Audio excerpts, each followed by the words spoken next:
comeback.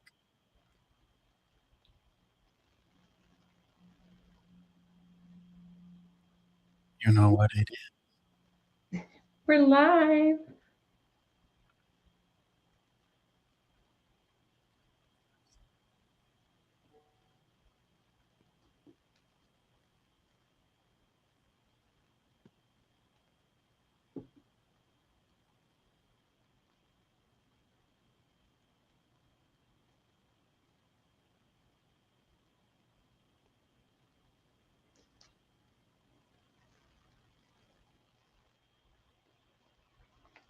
What's up, guys?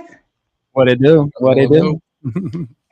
Okay, so most of you know me. I'm Kristen Johnson. I am the creator of the Light newsletter. It's a letter I started when I was released from incarceration to go back to pour hope and possibility into the girls I was incarcerated with, and it now goes into prisons and rehabs all over the U.S. Um, Together with my co-host who could not make it tonight, Kristen Kline, we are Light Up the Comeback. So we took the Light newsletter and Convicted Comeback, which she's the founder of Convicted Comeback. We take fitness and mindset into Perryville Prison. And we both really align with each other. We started taking the Light into Perryville with the girls with a workout on it. And so she was in the shower one day. This reminds me of a story about you guys. She was in the shower one day and she said, "Hey, I have this idea and it's called Light Up the Comeback." And I was like, yes. So we started doing our show just to tell people about our mission and reentry, recovery. We met in prison, Kristen and I, in 2018. We got out and now we go right back into that same prison. But in the studio, I have my good friends, Blake Mathews and Erik Miller, who are founders. There's also the president. They're not only the president and the vice president of formerly Intoxicated. I am on the board with them. They are good friends. Let's go, Hallelujah. guys. Let's go. It's a pleasure to be here with you. What an intro. Thank you so much. Yeah. Thank you, everybody who's joining online as well. If you're here live with us or catching the replay, it's a pleasure. My name is Blake Mathews. I'm here with Erik Miller. So good. So good. Living proof of the fact that redemption is real. Prevention is possible. A big part of what we do is prevention, as you know, trying to get ahead of this thing for the next generation. And recovery. Recovery is for everyone. Happy to be here. Yeah, absolutely. And I'm the reentry coordinator in Graham and Greenlee County, and I'm also the recovery. I'm a forensic recovery sports specialist, and we have a great prevention team here. And I've talked to Blake about this as well. Both of you probably, that recovery is amazing, but prevention is key. Prevention where it's at. We gotta head this off before it becomes a problem. We need to speak to our kids about the dangers of not only drugs and alcohol, but to pay attention to their mental health, because I believe wholeheartedly that mental health, I don't know how many times, but a lot of times leads to addiction, to problems with substances. I struggled with my mental health off and on, was always just like really hyper, and alcohol just kind of like mellowed me out somewhat. So prevention is really key. And I want to tell a little story about how I know Blake and Erik. I had been released from prison for about 3 months. When I was in prison, I wanted to start a newsletter to send back into the girls. And when I got out, my brother helped me format it. And he had said a quote at my sentencing: "What is to give light must endure burning." My sister's done some burning, but she has a lot of light to give other people. And I took that back to the yard with me, and that quote stuck with me the whole time I was in prison. So I start this newsletter, send it back into about 40 girls. And when my brother helped me format it, he said, "What would you like to call it?" And I said, "The Light," for sure. So I have these like two little newsletters. Brock Bevel, who's all of our friend, he just reached out to me one day on Instagram. I don't even know how we got connected. Well, I followed him on the Fentanyl Project. And so he started following me, and he just reached out to me one day and said, "Hey, I love how you recover out loud." And we just got to like be friends. And he said, "Hey, I'm having an event called A Night to Prevail, and I'd love for you to come." So I comment before the event, I took my newsletters because Brock and Max Hall were featured in the first one. And I walk up to the table and I see formerly intoxicated. And I was like, man, can I have one of these shirts? And Blake said, you can't have one, but I'll give you one. And while he was out at the car, I started showing Hannah the light. And who knew that these guys are like really so into reentry, recovery, mental health and wellness. So that's how that all came about. We set up a call. They started writing in the light. In the next issue, Erik Miller was featured. And so I went to my first formerly intoxicated Phoenix event and met Erik. And then the rest is like history. Now it's a thing. This is a thing. So good. Yes, the inception story. And we definitely are into recovery and reentry. I mean, Erik has a testimony and a story of his own of finding success post incarceration. Do you want to share a little bit about from and just share a little bit about the success you found over the last 15 years of being out? Sure. Yeah, I got released in 2005. And I think I was completely off paper and everything by like the beginning of 2007. But I did 5 years in Department of Corrections. I was in mostly in Buckeye for some of that. I was up in Winslow for a little bit, but mostly I was out there in Buckeye for the majority of my sentence. And really, like my reentry stuff started like day one when I got there. I signed up for everything that they had. I took all the programs, I did all the 12-step meetings that they had. I did all the, recovery stuff that they offered. And when I ran out of stuff to do, I started like creating my own. Me and a couple other guys created a parenting class because we all had like kids that were going to come out too, and we started writing our own curriculum for reentry. We were all teachers' aides and we all worked in the, like the GED program in there. So we had access to, to all the curriculum and all that stuff by working in the library and working in the school. But really, like I don't really know how to do it. When I got out, I kind of just started working right away, and I kind of just white knuckled like reentry and recovery. And it wasn't until like a couple of my friends like OD'd and just ended up not being around anymore. Like all the people that I know that got released either went back or were dead. So I decided to get involved and started volunteering with the Phoenix. And we started a little thing inside the Phoenix called what do we call it? The Justice League. It was awesome. Yeah, so it was all of us that worked that were like, justice impacted across the country. So we started doing reentry stuff. I got to be a small part of the Indovo platform for the Phoenix, kind of putting that stuff together and putting them into prisons. And I got to do a little bit of like reentry stuff there. But then when I started working with Barbell Saves is when I really started like being able to go into Department of Corrections facilities and stuff. That was within the last like 5 years, and spent a bunch of time just coaching like CrossFit classes up at Maricopa Reentry Center, and like working on just kind of like linking together reentry stuff in the local community. So, but it's been cool, man. Like I never felt as solid in my reentry as I did when I got involved. Like as soon as I started being a part of the community and being a part of, like sober communities and reentry stuff is when I started feeling good about it. And in the last couple of years, I feel really solid, and like I've got a good career going. I've got a really good thing going here with Formerly Intoxicated, and our community here is super strong. So I'm just grateful to be part of it. That's so awesome. good. So good.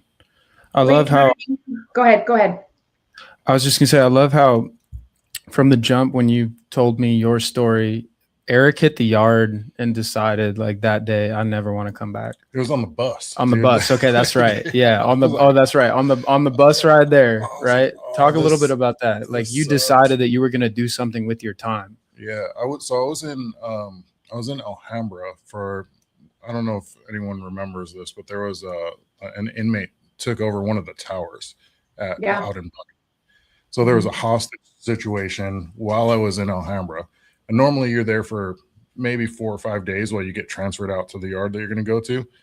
I was there for like 3 months. All of that was going on.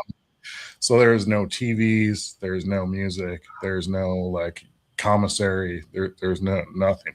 You're in a 14-man like holding cell just waiting to get transferred out. We were there for months, dude. Like no rec yard, no nothing. So by the time I actually got out of there and like hit the bus to go out to my unit, I was like, I'm never ever doing this again. And I'm gonna find what I have, whatever it takes to be able to be really solid in that and make sure I don't go back.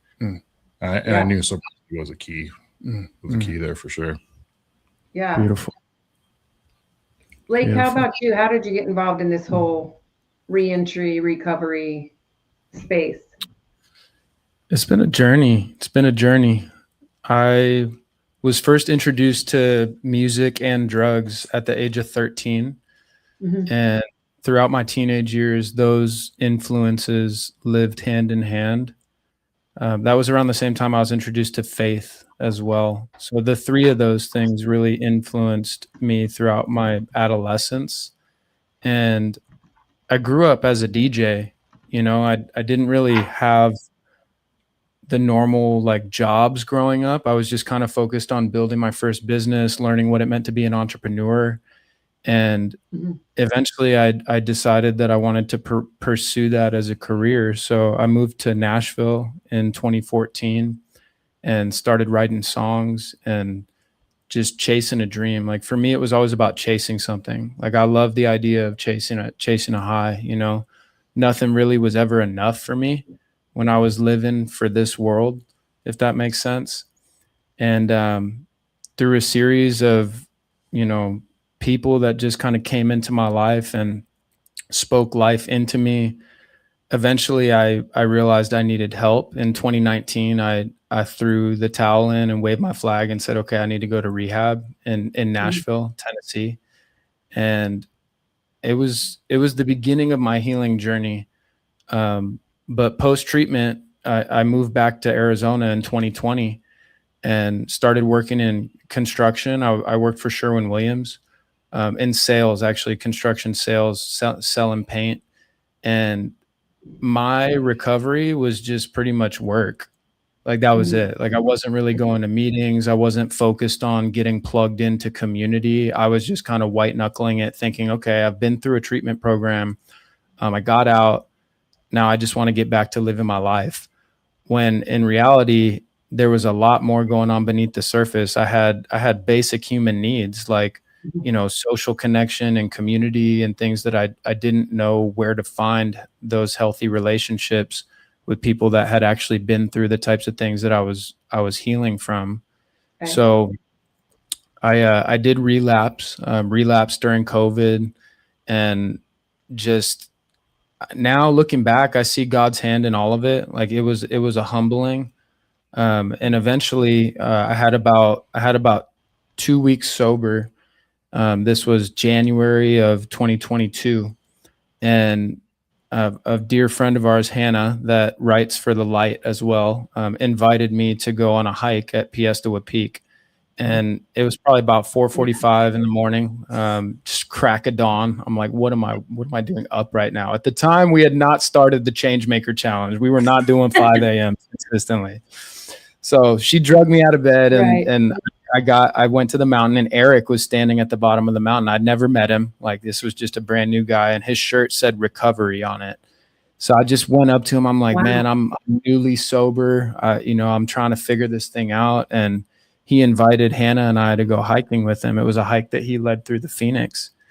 And that was the beginning of our friendship, a slow burn that over the course of the next, 3.5 years up to where we are today, we've just been letting the Spirit lead, like just taking it one day at a time. And now we've since incorporated a nonprofit, formerly Intoxicated, that is dedicated to sharing that message that redemption is real, prevention is possible, and that recovery is for everyone. You don't have to have struggled with substances to benefit from what recovery has to offer you. You know, SAMHSA says that the Substance Use and Mental Health Services Administration says that recovery is a process by which individuals improve their health and wellness, strive to live self-directed lives, and achieve their full potential. And we kind of joke, you know, everybody and their mama should be able to get down on recovery. Like, if you want to live a better, healthier life, mentally, physically, emotionally, spiritually, financially, all of these things, we stand 10 toes on the fact that recovery is for everyone. It's not just for those who are recovering from substance use or trauma. Like, everybody has a place in recovery, and we're here to use music and healing arts and multimedia to spread that message and include whoever wants to come along for the journey. For sure. And we're all healing from something. And that's, I talk to my daughter about that sometimes. She's never had a substance use disorder, but, you know, she struggled with some other things. And everybody needs recovery, and support and connection is key. You know, we have the Sunrise program, which is a reentry program here in my community. And it's been really successful in the fact of the people that we've had that have maintained sobriety, or, you know, you always can't be 100%, and people, I've had meetings from people on LinkedIn that have been like, I love what you're doing. I love what you post. And we've had these meetings. And as for a blueprint, I can't share it with them because we literally operate on support and connection. We're heavy in with the Phoenix, which I want to talk to you about. We brought the Phoenix to Graham County, and we have Phoenix events, and we base our whole thing is like, we operate on support, connection. We're a sober community. We believe in all pathways to recovery. You know, everybody's welcome there. And I love the Phoenix. I love the Phoenix. And we recently had Hannah come down. We're planning a walk to remember and honor those that we've lost to addiction and bring awareness. We're planning that in August. I really hope you guys can come out, because I went to Peggy's Walk to Fight, which was sponsored by the Phoenix 2 years ago, J&M Walk to Fight. And that was just amazing. But this last year at J&M Walk to Fight, there was a lot of people from my community. And unfortunately, I don't want to get too emotional on this, but this year, unfortunately, I had a child that was on that sign, on those signs, you know, and there were so many people from our community. And yes, there's a guy on here. Later, we're going to go back and we can answer comments afterwards. I have a friend I met on LinkedIn. His name is Troy McCord, and he's from Colorado, and he is interested in the Phoenix, and we got to get him hooked up there, because we know that's where it originated, right, Erik? That's where it started. Yeah, it started in like Boulder, in the Denver Boulder area. So I got invited to the Phoenix, and it was a formerly Intoxicated tour, and we were already like several months into the light. So that was the first time I really, really met everybody again after that. And I took these copies, and Blake called me up on stage, and I was like, I don't know what this whole Phoenix thing is, but this is awesome. I love this. So I come back, and we're having phone calls, and I said, I would really love, hi from Colorado. There's people on here from Colorado. I'd really love to bring this to my community. Yeah. And we have literally had, is that your mom? Yeah. We love you, Mom. I knew it. I recognize her name from other. Hallelujah. And talking about she actually started the chapter in Hawaii, and was leading like beach cleanups out there, and now that chapter is still going strong. So shout out, good job, Mom. Good job, Mom. Hi, Shay. I love you too. So now we have all these Phoenix members in Graham County, and like I said, we're planning our overdose awareness event. But we're also in Sunrise. We've incorporated a holistic approach to reentry and recovery. I was able to start something called the Light Project that goes into Safford Prison. We haven't been back in since Christmas, but we will eventually get back in. There's been a changing of the administration here, so it's just a whole thing. But we would take sound bowls and yoga, some breath work, some journaling workshops in there, because we started it. My friend Stacy does it. You've met Stacy at Sunrise and with the guys at the House of Hope. And these guys from the House of Hope, they're all fresh out of prison, and the first time I'm like, we're going to do a sound bath. And here they come in, a lot of them had done a substantial amount of time. And I just wasn't sure. And they loved it. The guys at Fort Grant love it. So I know with the Phoenix, we do a lot of holistic things. Talk about the walk we just did, Erik, and that the Phoenix put on and formerly Intoxicated put on that what we were able to do that day just recently. Yeah. I have been contracting with the Phoenix for a while now. I used to be full time with them. Now I'm just a contractor for like some special events. But I have been contracting with a good friend of mine who overdosed recently, and wanted to put something together to kind of honor his memory a little bit. We had planned on him coming out and doing some like mountain biking and hiking and camping and stuff in Arizona. And I was like, to do something out in nature, just kind of in his memory. And then another thing that Scott Strode does is on hikes, he'll have people carry a rock with them. At the start of the hike, we'll grab a rock and just kind of like carry it with as a token of that person's memory. And then we stack them up at the end. So we wanted to do something like that here in Arizona. And Dreamy Draw is just a beautiful mountain park with amazing trails in a good spot right in the middle of Phoenix. So we just put together a little, not even really, I guess it was a hike, but it was more like just a nature walk and a chance to kind of socialize and chat with people instead of like some of the hikes where, we're grinding up the mountain a little bit. It gets a little harder to talk. This was more just like a social event, kind of a nature walk. But really cool vibes, amazing people that came out to support that, and just good feelings all around. Like we had some people that really resonated with them to be out in nature and remember the loved ones that they lost, and to be in a community with a group of people that can all relate on that level somehow. I think is really important, just to kind of share those memories and the emotions and the experience with each other. So we'll do more of that for sure. For sure. I know on one of our last meetings, we were like, hey, let's get some more formerly intoxicated stuff going. We made a conscious decision in 2026 to not only do more things with formerly intoxicated, but have formerly intoxicated become more involved in the light. We'd like to incorporate formerly intoxicated more. We've got some cool stuff we're talking about working on, like some lyric submissions, some art submissions. And, in 2026, we're going to bring all that to light. I just want to tell everybody, we are kind of new to StreamYard. So when you public and when we comment back, it comments from every platform, but it is one of us. So it comments from every platform we're streaming from, but it's okay. One of the things we love you to the max. Yes. One of the things that I really enjoyed about that hike too is I can't remember like what the issue was, but I had something planned the day before and I couldn't go. And it was early in the morning. We needed to be there. And Terry's like, I was like, I really want to go. And we had something later on and Terry's like, get in the truck. I'll take you. So we leave super early because didn't it start at 8 or 9? Yeah, it was not a midday hike. It was a morning one for sure. Right. So we drove up there. First of all, I asked Terry if he would go on the hike with me. And it was kind of a joke, but he was like, oh, heck no, not doing it. Don't even, I'll sit right here.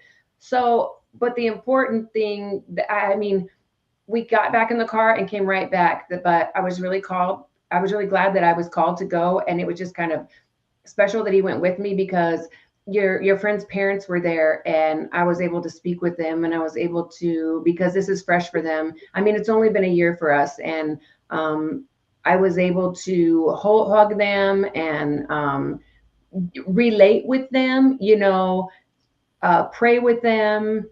Losing a child, losing anyone is really hard, but my parents have lost 2 children. My sister lost her oldest son, and not necessarily to overdose, but to drug related problems. My family's just my first husband. My family's been really rocked by addiction. I have done a substantial amount of time in jail, prison, only made it to rehab once, but it it was my saving grace, because if I wouldn't have made it to rehab, I wouldn't have made it to prison. People could not believe that I was going to check myself into rehab for the 90 days leading up to prison. But I was at the end of my rope, had nowhere to go. I knew I wasn't going to make it to prison either by death, or I was going to run and be, at least I still had the foresight to know that, because so heavy in my addiction and so heavy in my alcoholism.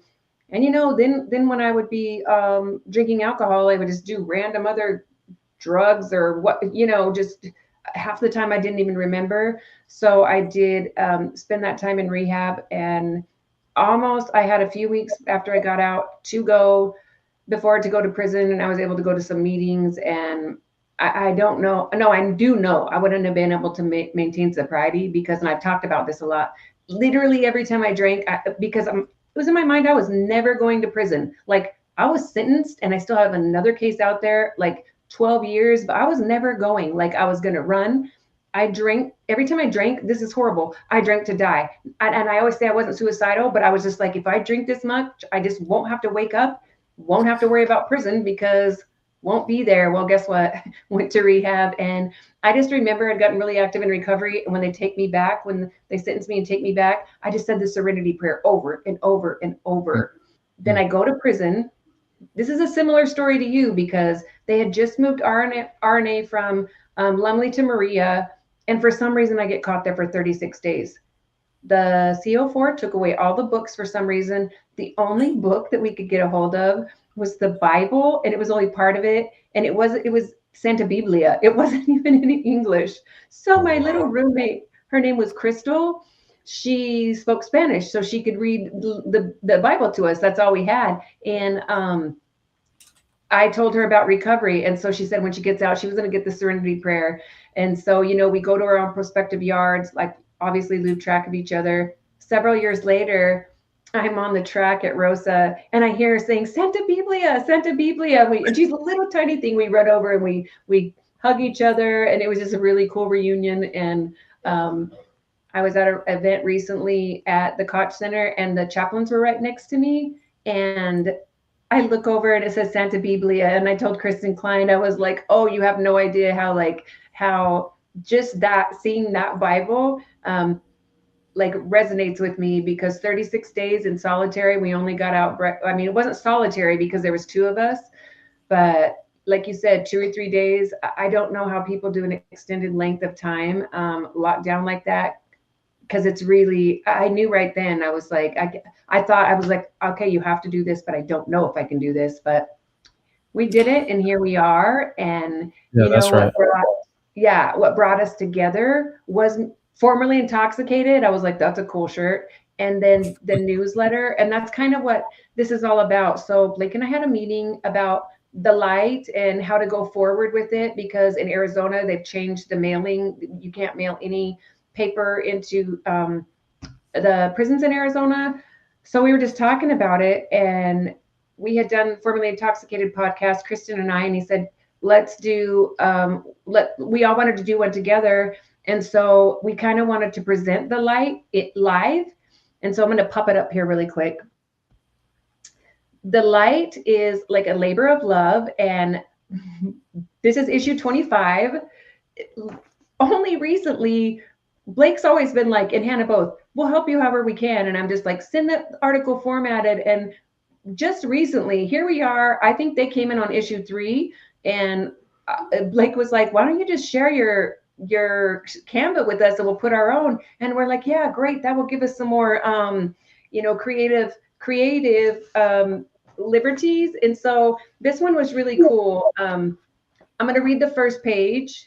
It says, hey, everybody. So the last issue of The Light went completely electronic. Here in Arizona, there is no paper mail in prison anymore. And honestly, I was kind of bummed because they could no longer open it and hold it in their hands. That's always been very important to me. But having the light on my tablet has also been my goal. So I decided I could either create or complain, because I was having a really hard time doing both at the same time. I chose to be a creator and build. I started a Sober Flower Girl podcast. Here we are. Woo! Really organic and authentic, with my laptop and a ring light, and with the encouragement of my support system.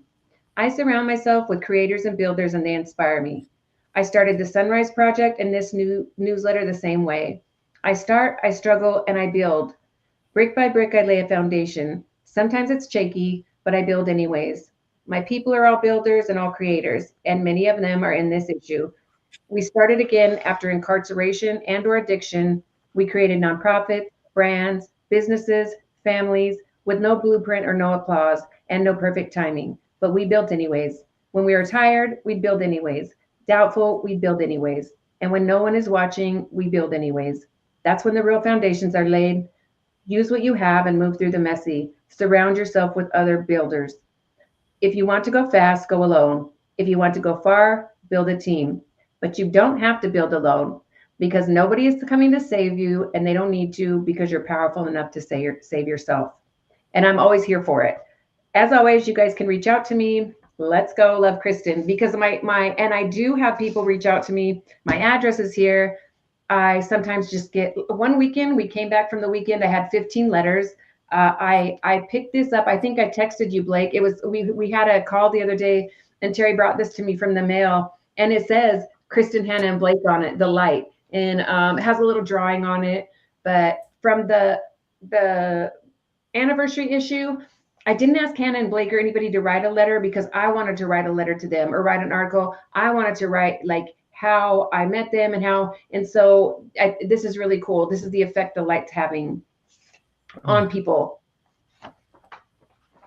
Beautiful. Let me see. Yes, I'm going to skip over to, if I know how, I'm just going to skip over to slide 2.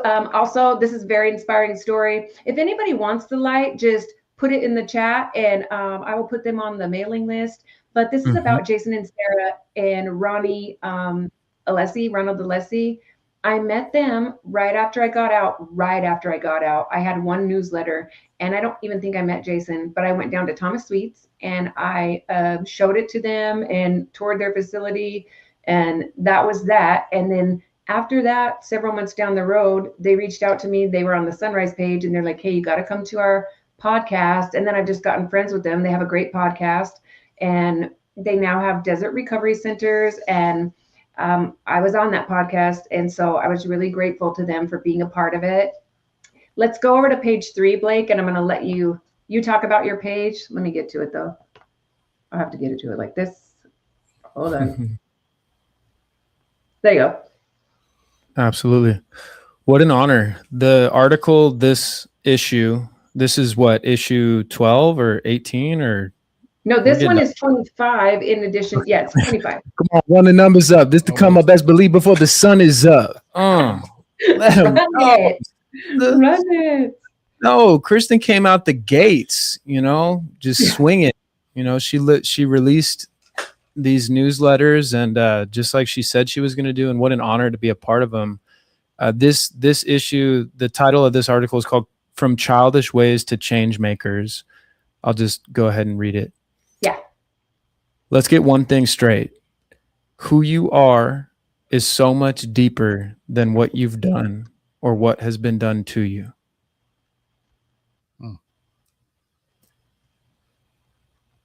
There comes a time on our road to recovery where we have to decide what is worth holding on to and what needs to be let go of. For some of us, it's labels like addict or inmate, felon or failure, victim or too far gone. For others, it's people, places, or things. But Scripture reminds us if anyone is in Christ, he's a new creation. The old has passed away. Behold, the new has come. 2 Corinthians 5:17. Do you believe it? If not, are you willing to try it? I'm not here to tell you what to do, but I can model what I did to find a better way to live. For me, the new way of life has been about so much more than just putting the substances down. It's been about shedding identities that no longer belong to me. It's been about laying down shame and picking up purpose. It's been about learning to see myself the way he sees me, chosen, redeemed, and called, and learning to lead with faith, hope, and love, regardless of how anyone else is walking. Being a change maker is not about demanding respect, attention, or authority. It's about living by example and lighting a fire in your brother or sister through the way that you choose to show up day in, day out. In closing, I want to reiterate, who you are is so much deeper than what you've done. If you desire freedom, ask and you shall receive, but know that it will require a sacrifice of who you used to be. With faith, hope, and love. Blizzy Blake on the beat. Yes, that's amazing. You guys, I also want to add that Blake is an amazing musician, and you got to go on Spotify and check out some of his music. I listened. I was speaking to him the other day, and I was like, "Oh, your song just came on right between Jason Aldean and Kanye West." So you That was fit. pretty cool. Yeah, Thank it you was for cool. that. We're talking and it came on. Yeah. So Sober House Records. I'm gonna have him talk about a little bit about that as soon as we go through the light. I'm gonna go right next to this next slide. So she's a founder of Sober House Records, a co-founder, right, Blake? Yeah. Hannah was there from the beginning. Yeah. And so Hannah was there that night, and Hannah's came down for a Phoenix event. Hannah's a dear friend of mine. She's been in the ever since the third issue. She's been in the light.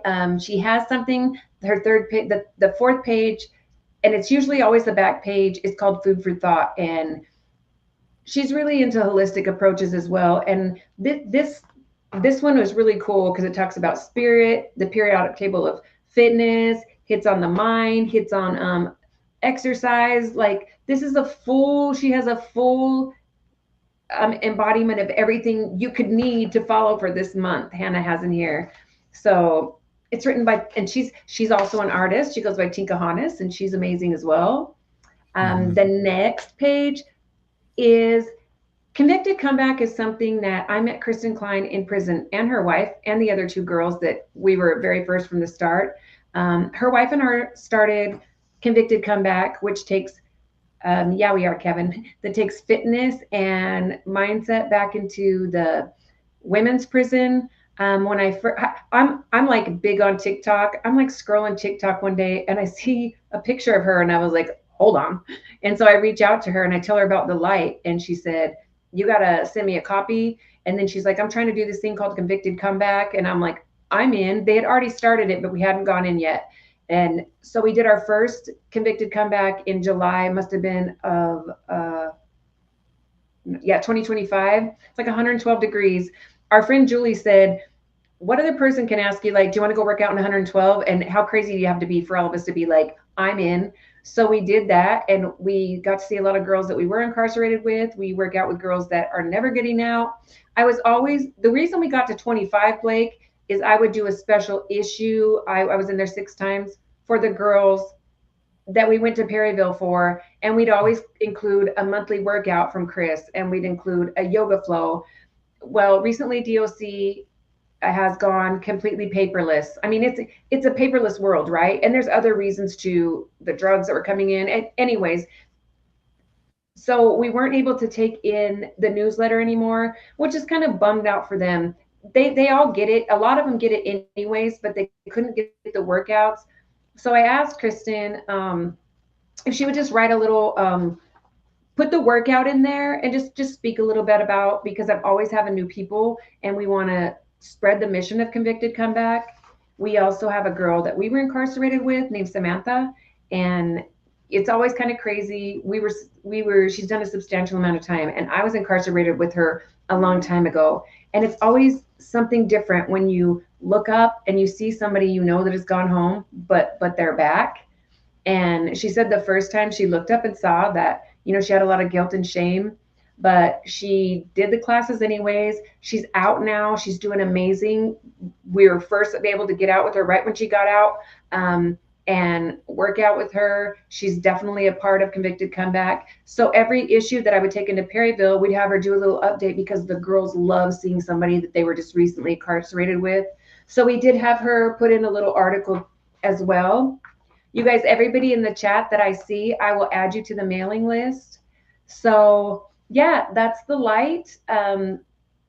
It's the love of, like I say, it's a labor of love, but it's something that I'm so proud of. And aside from the Sunrise Project and my children and my family, it's something that means so much to me. And I really appreciate all the people that have been in it.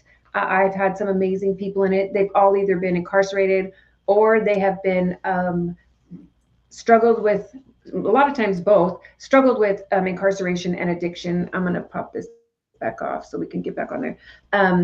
I love this StreamYard platform. We're learning a lot of things, but the light has really been an amazing part of my life. And it brings a lot of light, obviously, to a lot of people. So. Amen. Amen. Well, thank you for including us in it. Blake, we're honored to be a part of share it. just a little bit about Sober House. Say that one more time. You said what? I just want to say a little bit about Sober House Records, because this one, no, Sober House. Absolutely. Absolutely. Sober House Records is a independent record label and production company dedicated to producing and promoting artists who are sober and passionate about mental health and recovery. So we're a faith-based label. We produce multimedia content just to inspire people on their road to redemption. Sober House and formerly Intoxicated they have a relationship. Sober House is kind of like the granddaddy of formerly Intoxicated. It came first. And when we were exploring what to call our first tour, our first recovery tour in 2024, Erik had a dream, and the name Formerly Intoxicated came to him as a brand for the tour. This idea of, hey, we can shed that identity of the addict and step into this next chapter of redemption. So Sober House has been here to kind of support Formerly Intoxicated getting off the ground. We like to think of Formerly Intoxicated as the movement. It's this sober music and mental health movement. And Sober House Records is the production company, the studio, and like the granddaddy of the nonprofit. So that's a little bit about Sober House, and we've got some records coming out this year. I mean, we've been dropping one single every month. At the end of last year, we dropped Childish Ways, giving up our childish ways, right? So many of us have picked up habits or different things that no longer serve us. So the music is here to just kind of inspire people to live, better lives. The song that we dropped in January, forgive me. The song that we dropped in January is called Changemaker. I think it's time we make a change. Wake up, 5 in the morning. Come on now. Yes. 5 in the morning, we get our faith up. So good. We're swinging our legs up out of bed for something greater. We walk by the Spirit, keep it simple like a layup. We're praying for our brothers on the street still getting faded. We run the numbers up just to come up, best believe, before the sun is up. I'm on my knees thanking God for filling my cup, overflowing abundantly. Keep that scripture in front of me. Let the picture develop so you can see what it's gonna be. Got a vision inside of you, but a vision ain't nothing if it ain't living and giving. Give them your first fruits and check on your alignment. In that secret place, I call upon the Lord for guidance. I was high off of praise, but still sleeping through my days. I knew something had to change. I didn't know the way. So I found the way. I found the truth. I found the life. And I had to shed the identity of the addict. I had to put that chapter behind me, which didn't make sense to me for a long time. Erik kind of challenged me just when he shared his perspective on recovery, like, to each their own. I know in the rooms of Alcoholics Anonymous, which, as you heard, Erik and I are both acquainted with those rooms.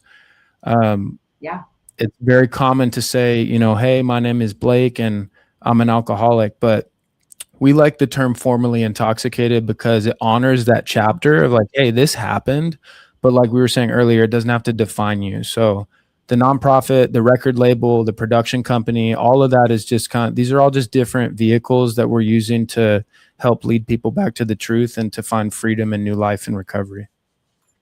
And I think the reason why music is so important is it's another thing that we don't always think about it, but it's another thing that we're consuming, right? It's another thing that's like getting into our brain and affecting us on a bunch of different levels. So just the kind of the thought process behind paying attention to what's going on in the lyrics of the things that you're listening to and what you're putting into your brain, directly in through your eardrums, it matters. Just like the substances that you're putting in, just like the food that you're ingesting, all of the things that you're putting into your system are important. Music is a key component of that as well. And one of the things that we're doing to capitalize on what Erik's saying, just really taking responsibility for the content that we're ingesting, if you will. Erik has launched a meditation series that you guys can find on our YouTube channel. It's called Guided Meditations for People in Recovery, Music, and Mental Health. There's a couple of them on there now, but we just want to produce content and inspire people to realize that there's a different way.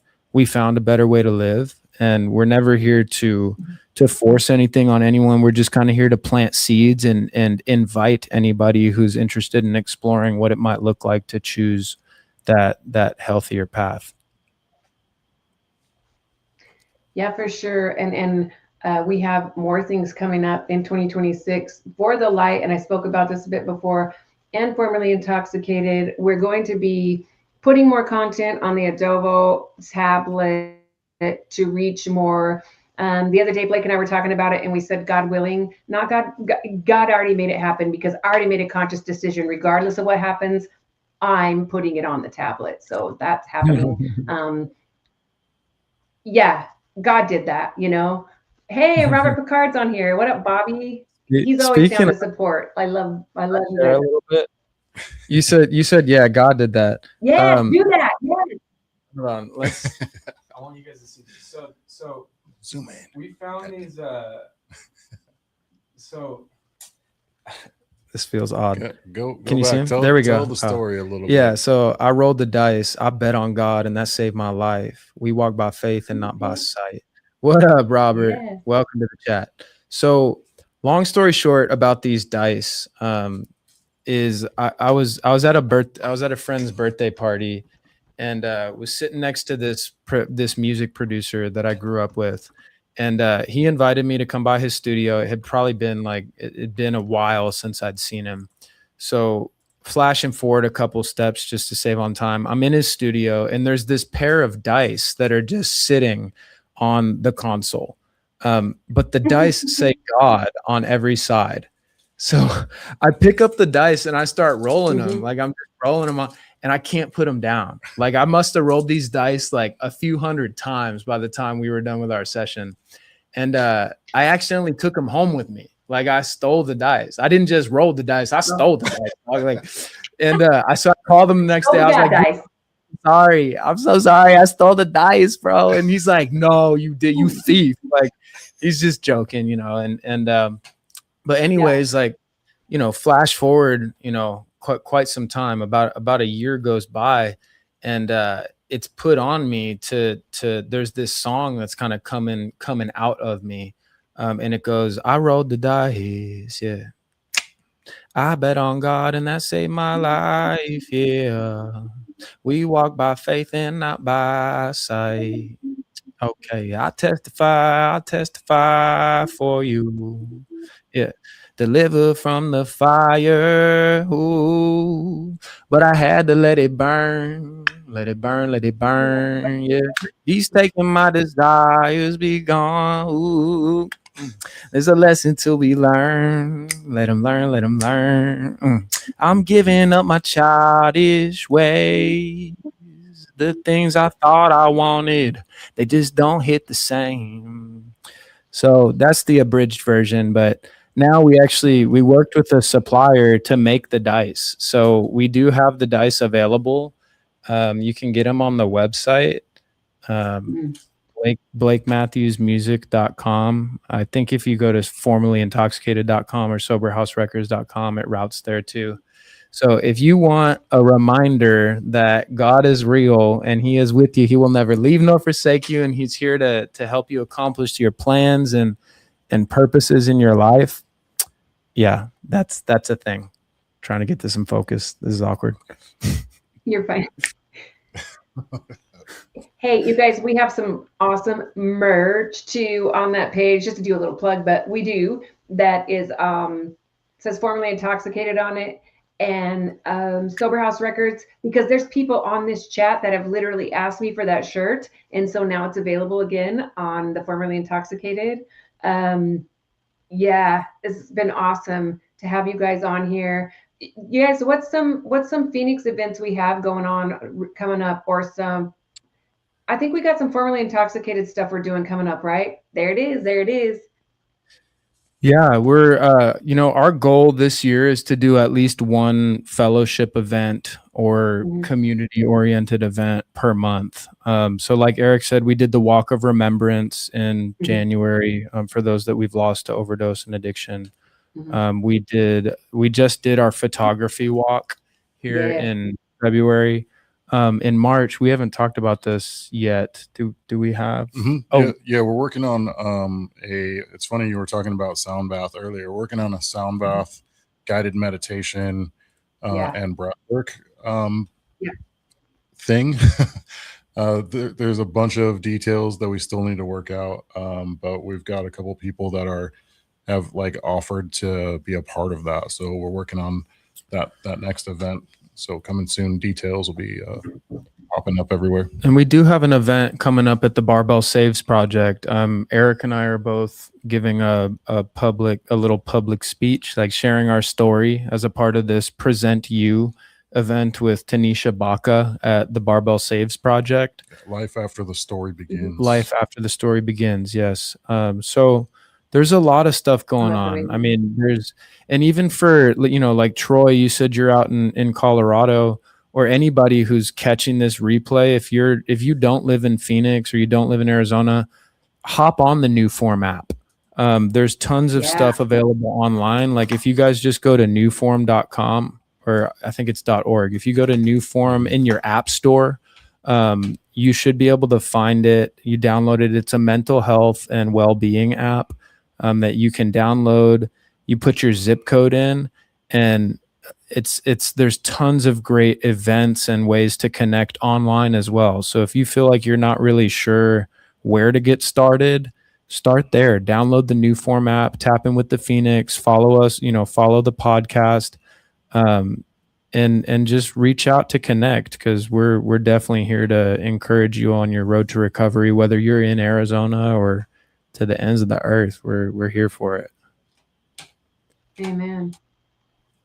Yeah, I'm super grateful for you guys being on. I'm grateful for everybody in the chat. I always go through and answer all the questions I can at the end. On this platform, the comments from LinkedIn don't show up, so I always like to go back. I see we have quite a few people on LinkedIn, and I've made some really great contacts on LinkedIn and people that have asked me to be on podcasts. And I just wanted to mention really quickly that I had a woman reach out to me recently, April, and she said, hey, I'm part of something that's, we tell the stories of Christian leaders. And she did an article with me on the Freedom Factor. I think I might be one of the only ones that's been incarcerated, but I love how even on LinkedIn, my faith is able to show through. And I think that's something that's been being aligned with Formerly Intoxicated and Blake, and has really brought me more back around into my faith, because you're there it is. If you guys want to read it. Yeah. She really wants me to connect you to her, Blake. She'd love to hear your story. So I'm going to do that. But we will be going back through the chat and answering questions. There's more to come from Formerly Intoxicated in the link. I am part of the Formerly Intoxicated family. I think I met Blake and Hannah not that long after Erik had met them. Really, honestly, I met them in December of 2024. I'd only been out a few months. So I feel like this was all, I don't really like to use the word serendipity, but it's definitely God played a hand in this whole thing for sure. Like, well, for sure, you were a part of the family from the jump, for sure. And we're, I'm gonna just throw this out there because it's definitely ordained. We're in talks with Brock from the Fentanyl Project about doing another event, probably in the third or fourth quarter of this year. That's going to be a great event. So we're just pulling some things together for that. I'd love to do it at the Mesa Arts Center again. That was a beautiful venue. Hey, Brock, that's what brought us together. Yeah. Shout out Brock. Thank you, Lord, for Brock. Brock is great. So what do you think? Any closing thoughts or closing comments? Yeah, well, one more quick thing about Brock. So I got to be really good friends with him. He talked me into being driving the formerly Intoxicated the van to an event, and Erik's like, "How did you get on there?" But I just want to thank everybody for showing up and supporting, and there's more to come from us for sure, you guys. You know that's right. K95 with the smooth hits on air with light up the comeback. No, I'm just kidding. Amen. Yeah, Amen. No, it's so all right, good. you guys, we'll definitely be back. We'll be doing this again.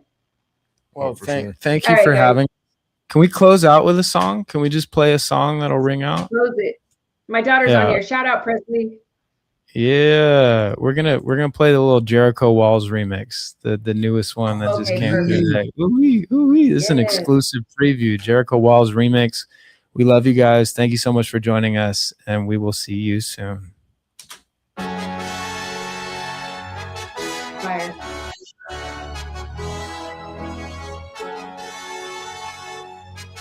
Now you get to watch Kristen jam out to the record. No. Hey, no, okay. We love you guys. Thanks for joining us.